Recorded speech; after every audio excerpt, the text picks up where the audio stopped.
আপোনালোকে এখন চাবলৈ পাইছে যে এইখন হ'ল BSc নাৰ্ছিঙৰ যোনটো CEE পৰীক্ষা পাছ কৰি পেলাই যদি যোনে যোনে IOCL ৰ কাৰণে এপ্লাই কৰিম বুলি ভাবি আছে তেওঁলোকৰ কাৰণে IOCL ৰ নাৰ্ছিঙৰ ওপৰত মই অলৰেডি GNM যোনখিনি দিব বিচাৰিছে মানে GNM পাছ কৰি যোনে যোনে IOCL ত এপ্লাই কৰিম বুলি ভাবিছে তেওঁলোকৰ কাৰণে মই অলৰেডি এটা ডিটেইল ভিডিঅ' বনাই থোৱা আছে যে কেতিয়া এক্সাম হ'ব অনলাইন মানে কেতিয়া অনলাইন এপ্লাই কৰিব পাৰিম এতিয়ালৈকে খোলা নাই তাৰ ওপৰত মই বনাই থোৱা আছে ভিডিঅ'টো যদি আপোনালোকে চোৱা নাই সেই ভিডিঅ'টো চাই ল'ব এইটো ভিডিঅ'ত মই আপোনালোকক ক'ম যে আপোনালোকে এতিয়ালৈকে যে ইয়াত এপ্লাই কৰি মানে এপ্লাই যোনে যোনে এতিয়া কৰা নাই বা বহুতে মোক সুধি আছে যে মাৰ্ক কিমান লাগিব মানে মই এইটো কৈছো BSc নাৰ্ছিঙৰ CEE যোনে যোনে IOCL ত এপ্লাই কৰিম বুলি ভাবি আছে মানে মাৰ্ক কিমান লাগিব আমাৰ ইমান মাৰ্ক এপ্লাই কৰিব পাৰিম নে আমাৰ CEE 30 আহিছে 40 আহিছে এপ্লাই কৰিব পাৰিম নে সকলোখিনি কথা এই ভিডিঅ'টোত কথা পাতিম মানে ইন ডিটেইল কথা পাতিম মই ইয়াৰ ওপৰত আৰু ডেট খিনি কথাও মই ইয়াত ক'ম মেৰিট লিষ্ট কেতিয়া মাৰিব কিবা কিবি সেইবিলাক গোটেইখিনি কথা ঠিক আছে তেতিয়াহ'লে ভিডিঅ'টো শেষলৈকে চাই থাকক মই দেৱজিৎ শইকীয়া আৰু যদি চেনেলটো নতুন প্লিজ চেনেল ছাবস্ক্ৰাইব কৰি ল'ব কাৰণ মই এনেকুৱা টাইপৰ ভিডিঅ'ছ আনি থাকো চাকৰি ৰিলেটেড আৰু যদি ফেচবুকত চাই আছে প্লিজ পেজটো ফ'ল' কৰি লওক চাওক এই গোটেই ফৰ্মখন বহুতে হয়তো বুজিবলৈ অকণ কনফিউজন হ'ব পাৰে সেইকাৰণে মই কি কৰিলো এই গোটেই ফৰ্মখনৰ এটা চিম্পলিফাইড ভাৰ্জন এটা মই নিজে লিখি লৈছো এইখিনি বস্তু তাত যিখিনি আছে সেইখিনি কথা ইয়াত লিখা আছে চিম্পলিফাই কৰি পেলাই মই ইয়াত বুজাবলৈ চেষ্টা কৰিছো এতিয়া চাওক ইয়াত কি আছে BSc নাৰ্ছিঙৰ যোনটো আপোনালোকে কোৰ্চ কৰিম বুলি ভাবি আছে কোৰ্চটো হ'ব টোটেল 4 বছৰ হয় 4 বছৰীয়া এইটো কোৰ্চ হ'ব আৰু এই কোৰ্চটো ফুল টাইম কোৰ্চ হ'ব কলেজ কোনখন এখন চাওক বহুতে সুধি আছে যে কলেজখন ক'ত আছে বা কলেজখনৰ নাম কি এতিয়া এইখন কলেজখন হ'ল Assam oil college of nursing Digboi চাওক কলেজখন আছে ক'ত ডিগবৈত আৰু নামটো কি Assam oil college of nursing এইখন ক'ৰ লগত এফিলিয়েটেড এইটো চাব পাৰে Srimanta Sankardev university of health science এইখনৰ লগত ইউনিভাৰ্চিটিখনৰ লগত এফিলিয়েটেড তাৰপিছতে ৰিকগনাইজ বাই ইণ্ডিয়ান অইল কাউন্সিল এখন ভাল ৰিকগনাইজ কলেজ ইয়াৰ পিছত আহি গ'ল যে চিট কিমান আছে চিট আছে আনৰিজাৰ্ভ মানে জেনেৰেল কেটেগৰীৰ কাৰণে 14টা EWC কাৰণে 3টা SC কাৰণে 2টা ST কাৰণে 3টা আৰু OBC NCL ৰ কাৰণে 8টা পোষ্ট আছে মানে চিট আছে তাৰপিছত there is also' one position for PWD যোনখিনি PWD কেণ্ডিডেটত মানে বিকলাংগৰ কেণ্ডিডেটত পৰে শাৰীৰিকভাৱে সক্ষম তেওঁলোকৰ কাৰণে এটা পজিশ্যন ৰখা হৈছে এটা চিট এক্সট্ৰাকে ৰখা হৈছে and 6 are reserved for candidate who belong to the Digboi legislative council আৰু 6টা পোষ্ট ৰখা হৈছে কাৰ কাৰণে যোন ডিগবৈৰ পৰা এপ্লাই কৰে তেওঁলোকৰ কাৰণে 6টা পোষ্ট ৰখা হৈছে এতিয়া কোনে কোনে এপ্লাই কৰিব পাৰিব চাওক বহুত ল'ৰা মানুহো মোক সুধিছে যে ইয়াৰ কাৰণে এপ্লাই কৰিব পাৰি নেকি দেই বহুত ল'ৰাইও সুধিছে গতিকে তেওঁলোকক কওঁ যে এইখিনি অকল ল'ৰাৰ কাৰণে নহয় এইখিনি মানে ল'ৰাৰ কাৰণে নহয় এইখিনি অকল ছোৱালী মানুহৰ কাৰণে তেতিয়াহ'লে তোমালোক যেতিয়া ছোৱালীয়ে চাই আছা বা ছোৱালী মানুহৰ কাৰণে এপ্লাই কৰিম বুলি ভাবিছে তেতিয়াহ'লে ছোৱালী মানুহে ইয়াত এপ্লাই কৰিব পাৰিব আৰু candidates who have to apply using their CEE 2026 roll number and total marks obtained in CEE 2026 এতিয়া চাওক যোনে যোনে CEE মানে কম্বাইন এন্ট্ৰেন্স এক্সাম এই CEE এক্সামটো দিছে তেওঁলোকে ইয়াত এপ্লাই কৰিব পাৰিব আৰু তেওঁলোকৰ কি লাগে ৰোল নম্বৰ আৰু টোটেল মাৰ্কছটো দিব লাগিব আৰু the CEE 2026 examination result বা score card is an important part of the admission process সেইকাৰণে আপোনালোকৰ যোনখন স্ক'ৰ কাৰ্ড সেই স্ক'ৰ কাৰ্ডখন ইয়াত লাগিব তাত আপলোড কৰিব লাগিব যদি আপোনালোকে নিজে এপ্লাই কৰাত অসুবিধা পায় তেতিয়াহ'লে মোক কণ্টেক্ট কৰিব পাৰে এইটো মোৰ ফোন নম্বৰ মই ধুনীয়াকৈ আপোনালোকক এপ্লাই কৰি দিম আপুনি ঘৰতে বহি এপ্লাই কৰাব পাৰিম আৰু ইয়াৰ পিছত আহি গ'ল এডুকেশ্যন কোৱালিফিকেশ্যন কি লাগে বহুতে মোক সুধি আছে মই ইমান মাৰ্ক পালে এপ্লাই কৰিব পাৰিম নে মই ইমান পাইছো এপ্লাই কৰিব পাৰিম নে এতিয়া চাওক আপোনালোকে যদি ইয়াত এপ্লাই কৰিম বুলি ভাবিছে তেতিয়াহ'লে ইয়াৰ এডুকেশ্যন কোৱালিফিকেশ্যন আপোনালোকে পাৰ কৰিব লাগিব তেতিয়াহে আপোনালোকে এপ্লাই কৰাৰ লাভ হ'ব নহ'লে কোনো লাভ নাই এতিয়া চাওক এই এডুকেশ্যন কোৱালিফিকেশ্যন কি দিছে যে the candidate must have passed class 12 10+2 with science আপোনালোকে ক্লাছ 12টো পাছ কৰিব লাগিব কিহত চায়েন্সৰ পৰা মানে মাষ্ট বি আপোনালোকে ইয়াত চায়েন্সৰ পৰাই পাছ কৰিব লাগিব আৰু এই জেনেৰেল কেণ্ডিডেটৰ কাৰণে কি লাগিব চাওক ফিজিক্স কেমেষ্ট্ৰি বায়'লজি এই তিনিটা ছাবজেক্টত মানে PCBত আপোনালোকৰ মিনিমাম 40% মাৰ্কছ লাগিব তিনিটা কম্বাইন কৰি আপোনালোকৰ 40% মাৰ্কছ আহিব লাগিব তাৰপিছতে ইয়াৰ ST SC আৰু OBC ৰিজাৰ্ভ কেটেগৰীৰ কাৰণে কি আছে আপোনালোকে 40% মাৰ্কছ হ'লে হ'ল এই তিনিটা ছাবজেক্টত জেনেৰেলৰ কাৰণে কিমান দি আছে 45 ৰিজাৰ্ভ কেটেগৰীৰ কাৰণে 40% মাৰ্কছ আহিব এতিয়া যদি মোক সোধে যে মই এই তিনিটা ছাবজেক্টৰ মাৰ্কছ কোনে কোনে মানে কেনেকে কাউণ্ট কৰিম চাওক মই আপোনালোকক দেখুৱাই দিছো যে আপোনালোকে এনেকে কেলকুলেটৰত মাৰিব যে প্ৰথমতে ধৰক কোনোবাখনত 60 পালে কোনোবা এখনত 80 পাইছে আৰু কোনোবা এখনত 95 পাইছে তিনিখন আহি গ'ল নহয় ডিভাইডেড বাই 3 কৰি দিব ইয়াৰ আপোনালোকৰ মাৰ্ক কিমান আহি গ'ল 78% আপোনালোকৰ মানে পাৰ্চেন্টেজটো 70 তেনেকে তিনিখন ছাবজেক্টৰে প্লাছ কৰি ডিভাইডেড বাই 3 কৰি দিব আপোনালোকৰ মাৰ্কটো ওলাই যাব হ'ব ইয়াৰ পিছত আহি গ'ল যে ইংলিছটো আপোনালোকৰ কম্পালচৰি ছাবজেক্ট হ'বই লাগিব মানে আপোনালোকৰ ইংলিছ ছাবজেক্টটো ইয়াত থাকিবই লাগিব ইয়াৰ পিছত আকৌ ইংলিছৰ মাৰ্কটো দিব লাগিব হা আপোনালোক যেতিয়া তাত ফৰ্ম ফিল আপ কৰিব বা মই যেতিয়া ফৰ্ম ফিল আপ কৰি দিম তেতিয়া তাত ইংলিছৰ মাৰ্কটো সোধে যে মাৰ্কছটো কিমান আৰু আপোনালোকৰ মিনিমাম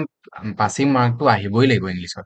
পাছিং মাৰ্ক কিমান থাকে 27 বা 23 তেনেকুৱা তেতিয়াহ'লে সেই তাতকে বেছি পাবই লাগিব আৰু পিচিবি প্ৰেক্টিকেল এণ্ড থিয়ৰী আপোনালোকৰ পিচিবি যোনটো ফিজিক্স কেমেষ্ট্ৰি বায়'লজি তাৰ প্ৰেক্টিকেল আৰু থিয়ৰী দুইটাতে আপোনালোক পাছ কৰিব লাগিব মানে you must pass both theory and practical separately আপোনালোকে প্ৰেক্টিকেল আৰু থিয়ৰী দুইটা এক্সামতে পাছ কৰিব লাগিব in physics chemistry and biology ঠিক আছে ওপেন স্কুল আৰু NIOS ষ্টুডেণ্টছ চাওক student from open school recognised by the state government বা NIOS recognised by the central government can also' be eligible provided they have the required science subject and English subject যোনে যোনে open স্কুলৰ পৰা কৰিছে বা NIOS student তেওঁলোকে apply কৰিব পাৰিব কিন্তু চায়েন্স ছাবজেক্টটো তেওঁলোকৰ কাৰণে মেণ্ডেটৰী হ'ব লাগিব মানে চায়েন্স ছাবজেক্ট থাকিব লাগিব লগতে ইংলিছটো থাকিব লাগিব আদাৰ এলিজিবিলিটি কণ্ডিশ্যন কি কি আছে আপোনালোক যদি কোনোবা যদি কালাৰ ব্লাইণ্ডনেছ হয় তেতিয়াহ'লে তেওঁলোক কি কৰিব লাগিব কালাৰ কাৰেক্টিভ কণ্টেক্ট লেন্সেছ বা স্পেক্টিকেল ইউজ কৰিব লাগিব দ্বিতীয়তে তেওঁলোক মেডিকেলি ফিট হ'ব লাগিব আৰু মই লাষ্টত আপোনালোকক এখন ফ্ল' চাৰ্টত দেখাই দিম যে কেনেকে কোনে কোনে মানে প্ৰচেছটো কেনেকুৱা হয় কেনেকে এপ্লাই প্ৰচেছটো গোটেই একদম মানে শেষলৈকে গোটেই প্ৰচেছটো মই আপোনালোকক ফ্ল' চাৰ্টৰ সহায়ত দেখাই দিম সেইকাৰণে শেষলৈকে চাই থাকক আৰু মেইন ইম্পৰ্টেণ্ট ডেটখিনিও মই কৈ দি আছোঁ ইয়াৰ পিছত আহি গ'লে candidate must be medically fit এতিয়া আপোনালোক কেণ্ডিডেট কেইজন মেডিকেলি ফিট হ'ব লাগিব আৰু মেৰিট কেণ্ডিডেট আপোনালোকৰ ছোৱালী কিছুমানৰ বয়স হৈ যায় বিয়া হৈ যায় বা কিছুমানৰ মানে যোনখিনি বিয়া হয় তেওঁলোকেও ইয়াত এপ্লাই কৰিব পাৰিব সেইটো হ'ল ইয়াৰ ভাল কথা চাওক আপোনালোক যদি মেৰিড হয় তেতিয়াও এপ্লাই কৰিব পাৰিব এজ লিমিট কি দিয়া আছে age limit is calculated on 31st December 2026 age লিমিটটো আপোনালোকৰ 31 ডিচেম্বৰ 2026 মেক্সিমাম বা মিনিমাম ইয়াত দেখা আছে কি মিনিমাম 17 বছৰ হ'ব লাগিব আৰু মেক্সিমাম 35 বছৰ 17 পৰা 35 বছৰ বয়সৰ ভিতৰত আপোনালোকে ইয়াত এপ্লাই কৰিব পাৰিব relaxation in the upper age limit এতিয়া এই আপাৰ এজ লিমিটৰ ৰিলেক্সেশ্যন কি দিয়া আছে ST কাৰণে 5 বছৰ OBC কাৰণে 3 বছৰ PWD কাৰণে আকৌ ইয়াত 5 বছৰ এতিয়া চাওক ফৰ এজ প্ৰুফৰ কাৰণে কি দিব লাগিব ডকুমেণ্টছ আপোনালোকে ক্লাছ 10ৰ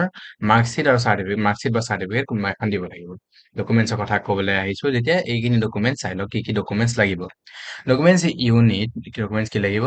ক্লাছ 10ৰ চাৰ্টিফিকেটখন লাগিব ক্লাছ 10ৰ certificate as a birth certificate আপোনালোকৰ কাম কৰে হা ক্লাছ 10ৰ পাছ চাৰ্টিফিকেট যদি আছে সেইখন দিব নহ'লে মাৰ্কশ্বিটখন দিলে হ'ল ইয়াৰ পিছত আহিব ST SC OBC আৰু বা AWS যদি হয় তেতিয়াহ'লে আপোনালোকৰ সেই ST SC OBC NCL বা AWS চাৰ্টিফিকেটখন লাগিব কাষ্ট চাৰ্টিফিকেট মানে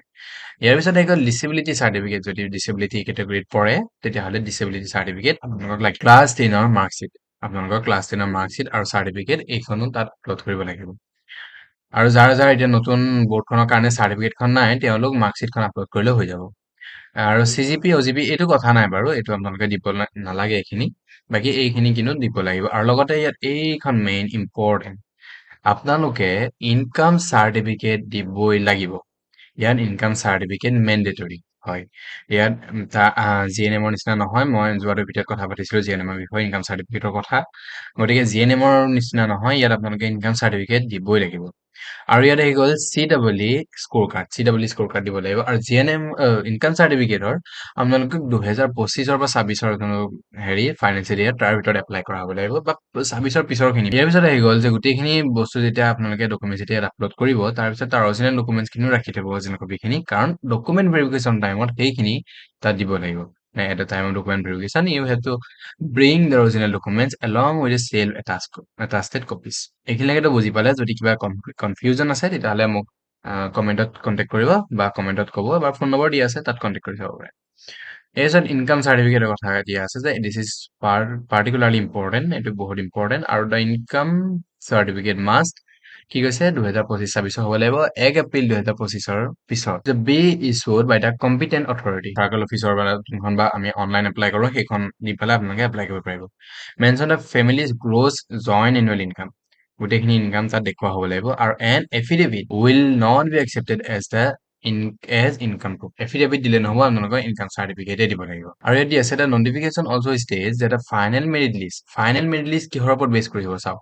will consider C double E written exam আপোনালোকৰ চি ডাবল ই যোনটো এক্সাম দিছে তাৰ ওপৰত বেছ কৰি ফাইনেল মেৰিট লিষ্ট দিয়া হ'ব উলিওৱা হ'ব আৰু score and weightage marks on income certificate আৰু সেই ইনকাম চাৰ্টিফিকেটৰ ওপৰত ডিপেণ্ড কৰিও আপোনালোকৰ মেৰিট লিষ্ট কটা হ'ব হাউ চিলেকশ্যন প্ৰচেছ উইল হেপেন চাওঁ চিলেকশ্যন প্ৰচেছটো কেনেকে হ'ব candidate apply with there C double E marks দিবলৈ এপ্লাই কৰিব আৰু তাত অনলি 30 এলিজিবল কেণ্ডিডেট অকল মানে 30 জনহে চিলেক্ট কৰা হ'ব কাৰণ 30টাহে ইয়াত পোষ্ট আছে তাৰপিছত ডকুমেণ্ট ভেৰিফিকেশ্যন হ'ব তাৰপিছত মেডিকেল এক্সামিনেশ্যন হ'ব আৰু only candidate who are declare medically fit will be consider for admission যোনখিনি কেণ্ডিডেট মেডিকেলি ফিট হয় তেওঁলোকহে ইয়াত কনচিডাৰ কৰা হ'ব এডমিশ্যনৰ কাৰণে আৰু if candidate have equal marks যদি কেণ্ডিডেট কাৰোবাৰ ইকুৱেল মাৰ্ক আহি গ'ল ধৰক আপোনাৰ লগতে 3-4জনে ইকুৱেল মাৰ্ক আহি গ'ল তেতিয়াহ'লে কেনেকে সেইটো চল্ভ কৰা হয় এইটো চাওক প্ৰথমতে চাব biology marks in C double E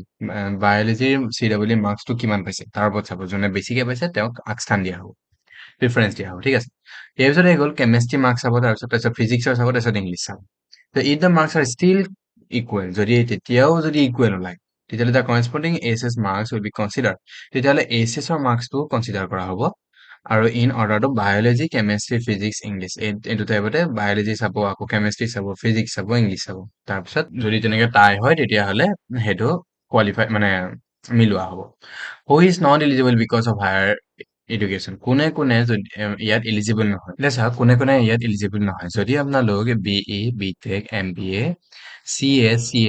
M A L L B M C A বা পি এইচ ডি কৰি আছে বা তেওঁলোকৰ মানে কৰা কমপ্লিট কৰিলে বা তেওঁলোক এইখিনি কৰি আছে পাৰ্চুইং হৈ আছে তেতিয়াহ'লে আপোনালোক এলিজিবল নহয় আৰু এপ্লিকেশ্যন প্ৰচেছটো কেনেকুৱা চাওক আপোনালোকৰ প্ৰচেছটো মানে কি অনলাইন এনেকে ৱেবছাইটত এপ্লাই কৰিব লাগিব আৰু যদি আপোনালোকে এপ্লাই কৰিব দিগদাৰ পায় তেতিয়াহ'লে মোৰ এই কণ্টেক্ট নম্বৰত কণ্টেক্ট কৰিব মই ধুনীয়াকৈ আপোনালোকক এপ্লাই কৰি দিম ঘৰতে বহি এপ্লাই কৰিব পাৰিব ইয়াৰ পিছত আহি গ'ল কি এডভাৰটাইজমেণ্ট কি আছে চাওক 3 জুনত এডভাৰটাইজমেণ্ট দিছিলে অনলাইন এপ্লাই 21 জুলাইৰ পৰা হৈ আছে জুলাইৰ পৰা আৰু লাষ্ট ডেট হৈ গ'ল 11 আগষ্ট আৰু ইয়াৰ ৰিজাল্ট কেতিয়া দিব ৰিজাল্ট দিব 21 আগষ্টত ইয়াৰ ৰিজাল্ট দিব আৰু ডকুমেণ্টছ আৰু কাউন্সিলিং ভেৰিফিকেশ্যনৰ কাৰণে 26 আগষ্টত হ'ব মেডিকেল এক্সামিনেশ্যন আৰু এডমিশ্যন এইখিনি পিছত ইনফৰ্ম কৰা হ'ব আৰু these dates are described in the notification as tentative and subject to declaration of CW result. স্পেণ্ডিত কিমান দিয়া হ'ব মই বহুতক কৈছোঁ যে ইয়াত পইচাও দিয়া হ'ব তেতিয়াহ'লে স্পেণ্ডিত আপোনালোকে যেতিয়া চিলেক্ট হ'ব তাৰপিছত চিলেক্টেড কেণ্ডিডেটৰ কাৰণে প্ৰতি মাহে প্ৰথম বছৰ প্ৰতি মাহে 2800 টকাকে দিয়া হ'ব দ্বিতীয় বছৰত প্ৰতি মাহে 3000 টকাকে দিয়া হ'ব থাৰ্ড ইয়াৰত প্ৰতি মাহে 3232 আৰু ফ'ৰ্থ ইয়াৰ 3400 টকাকে দিয়া হ'ব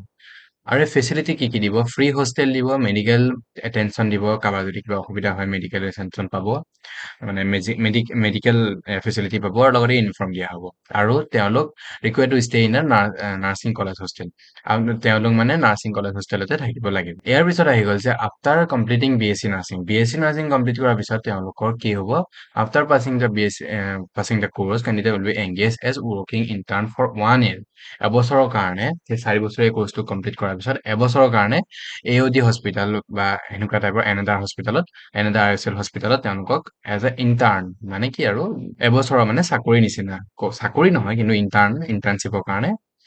তেওঁলোকক ভৰ্তি কৰোৱা হ'ব this internship can be extended by the maximum 2 years 2 বছৰৰ কাৰণে পিছত হয়তো এক্সটেণ্ডো কৰিব পাৰে আৰু ইণ্টাৰ্ণশ্বিপৰ স্পেণ্ডিত কিমান 16,250 টকা আৰু if less an another IOCL যদি হস্পিটেল বেলেগ IOCL হস্পিটেলত দিয়ে তেতিয়াহ'লে 16,250 প্লাছ 1000 এতিয়া 17,250 টকা প্ৰতি মাহে তেওঁলোকক দিয়া হ'ব আৰু no' accommodation facility during the internship তাৰ বাহিৰে বেলেগ একো ফেচিলিটি দিয়া নহয় অকল পইচাটোৱে দিয়া হ'ব আৰু is there any permanent job কিবা পাৰ্মানেণ্ট জব দিবনে তেওঁলোকে একো গেৰেণ্টি কৰা নাই যে কোনো পাৰ্মানেণ্ট জব পাব কিন্তু তথাপিও প্ৰিফাৰেঞ্চ দিয়া হয় বা চাৰ্টিফিকেটখনে পিছত বহুত কামত দিয়ে কিন্তু তেওঁলোকৰ সেইটো নহয় যে তেওঁলোকৰ ফালৰ পৰাই কিবা চাকৰি অফাৰ কৰা হ'ব বুলি এই specifically state that corporation has no' obligation to offer regular employment তেতিয়াহ'লে এতিয়া চাওক এইখন মই যোনখন ফ্ল' চাৰ্টৰ কথা কৈ আছিলোঁ এইখন হ'ল ফ্ল' চাৰ্টখন এতিয়া CWE প্ৰথমতে আপোনাক CWE 2026 দিব লাগিব গতিকে বহুতে দিছে ৰিজাল্টটো দিলে তাৰপিছত অনলাইন এপ্লাই কৰিব পাৰে যোনটো আপোনালোকে যদি নিচে অসুবিধা পায় আমাক কণ্টেক্ট কৰিব পাৰে এইটো ফোন নম্বৰ ধুনীয়াকে এপ্লাই কৰি দিম। ইয়াৰ পিছত আহি গ'ল এখন মেৰিট লিষ্ট পাব্লিছ হ'ব। মেৰিট লিষ্টৰ ডেটৰ কথা অলৰেডি ডিছকাছ কৰা হ'ল। তাৰপিছত ডকুমেণ্ট ভেৰিফিকেশ্যন হ'ব, তাৰপিছত মেডিকেল এক্সামিনেশ্যন হ'ব, তাৰপিছত এডমিশ্যন হ'ব, তাৰপিছত 4 বছৰীয়া BSc নাৰ্ছিং, তাৰপিছত পেইড ইণ্টাৰ্ণশ্বিপ। আৰু এনাদাৰ কি এলিজিবিলিটি কি আছে, আপোনালোক ফিমেল হ'ব লাগিব প্ৰথম কথা। মাইকী মানুহে বা ছোৱালী মানুহে এপ্লাই কৰিব পাৰে। ইয়াত চায়েন্সটো 12ত চায়েন্স থাকিব লাগিব। 12টো চায়েন্সৰ হ'ব লাগিব আৰু required PCB marks, physics, chemistry, biology PCB marks থাকিব লাগিব, ভাল থাকিব লাগিব আৰু ইংলিছত পাছ কৰা হ'ব লাগিব। তাৰপিছতে CW 2026,